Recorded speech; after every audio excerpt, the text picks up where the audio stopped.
People are capturing and sharing more photos than ever before. But sometimes you want to share an image, but not all of its contents. There might be part of the image or a person in the image that you want to anonymize.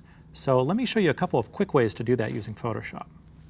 In this first example, we have a very visible license plate. So let's zoom in and take a look at what we're working with.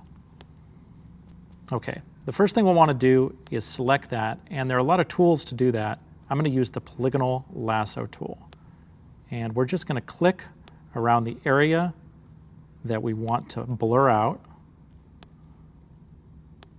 That looks good. Next thing I'll do is modify that selection a little bit. I want to feather that. Just a few pixels is okay. It'll look a little bit more natural. And probably the fastest way to do this is with a filter. If we come down to the Pixelate Mosaic filter, we can anonymize that pretty quickly. And that works fine for something like the license plate. If we want to touch it up a little, we could zoom in more and grab our blur brush and just work around the edge with that. It's not really practical for the whole license plate, but it's good for picking up a little detail we might have missed. So Pixelate, great for a license plate. Let's look at a different trick for people.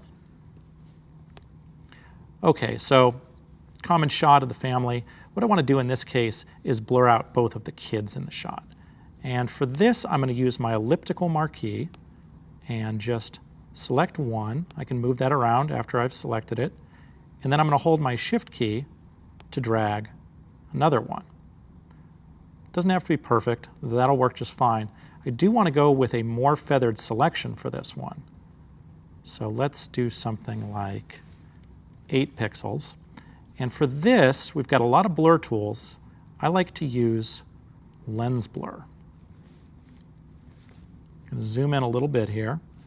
And we can move our radius from none to the amount we need to anonymize these guys. Now, the trick with using lens blur is it's not quite so distracting. You can't tell who the people are, but they still look like people.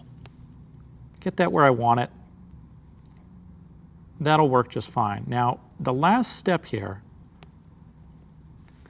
let's zoom in real close.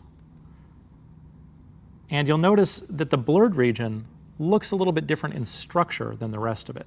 Adding a little taste of noise makes a big difference. So let's bring in just a little bit of noise so it matches the structure of the rest of the image. All right, for this last example, if I zoom in on the background, I can see that there are some strangers back there. Truthfully, they're more distracting than anything.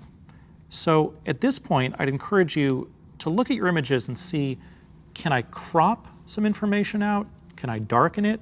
In this case, maybe I want to use a selective blur.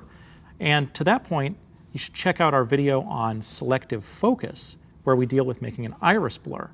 So those are some really quick ways to anonymize your photos, and I hope that helps you share more of them online safely.